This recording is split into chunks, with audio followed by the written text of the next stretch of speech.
En 861, l'affaiblissement des califes abbassides provoque la montée en puissance des marges du califat.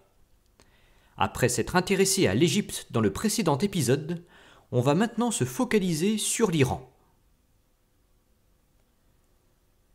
Depuis l'an 821, l'Iran est gouverné par une dynastie d'émirs d'origine perse, les Tahirides. Ils demeurent fidèles au calife, mais contribuent déjà à redonner de la vigueur à la langue persane aux dépens de l'arabe.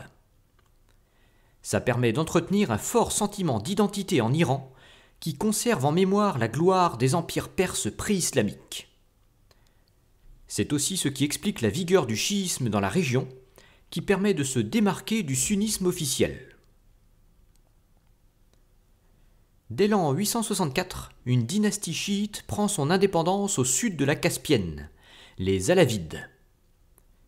Au même moment, un homme originaire du Sistan, nommé As-Safar, parvient à fédérer de nombreuses milices qui lui permettent d'entrer dans Kaboul en 871, puis dans Nishapur 2 ans plus tard, ce qui provoque la chute des Tahirides. La nouvelle dynastie des Safarides, centrée sur Zaranj, est la première à se détacher complètement du califat, mais elle va s'avérer éphémère. En Asie centrale, une autre dynastie d'origine perse, les Samanides, entreprend d'amorcer sa propre expansion aux dépens des Safarides. Centrée sur la ville de Boukhara, elle parvient à s'emparer du Khorasan en 900, puis du Sistan en 911, et peut ainsi se détacher à son tour de l'autorité des Abbassides. L'époque samanide voit un retour de la culture iranienne sur le devant de la scène, notamment dans le domaine de la littérature et de l'architecture. Si la langue arabe est activement combattue, les Samanides contribuent à étendre l'islam sunnite vers l'Afghanistan et l'Asie centrale, surtout aux dépens du bouddhisme, qui était alors dominant dans la région. Le contrôle de la route de la soie enrichit considérablement l'émirat. La porcelaine et la soie de Chine pénètrent le monde arabo-musulman par ce biais, que ce soit par voie terrestre ou maritime. L'Iran des Samanides ne présente pas un peuplement homogène. Les villes de Boukhara et de Samarcande forment un creuset entre les peuples turcs au nord, de tradition nomade, et les peuples iraniens au sud. Ces derniers sont eux-mêmes divisés en plusieurs langues. Outre les Perses qui sont majoritaires, on trouve des Sogdiens et des Tadjiks en Asie centrale, des Pashtuns en Afghanistan et des Baloutches plus au sud.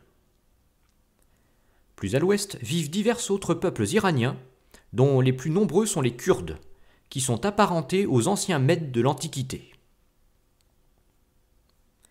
En 932, ces derniers se rebellent à leur tour contre l'autorité des Abbassides. Une dynastie kurde chiite, les Bouyides, parvient à étendre son emprise jusqu'au Fars, puis s'empare de Bagdad en 945, obtenant ainsi le contrôle sur l'Irak.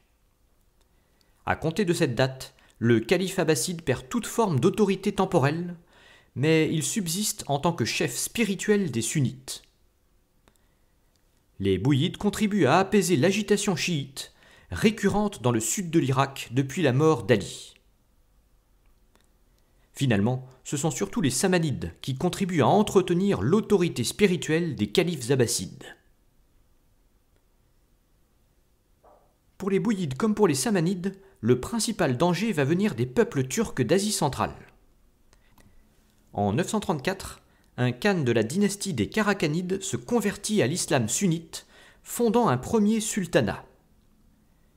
Contrairement aux émirs, qui sont censés agir pour le compte du calife, le sultan affiche d'emblée son indépendance vis-à-vis du califat, tout en reconnaissant le calife en tant que chef spirituel.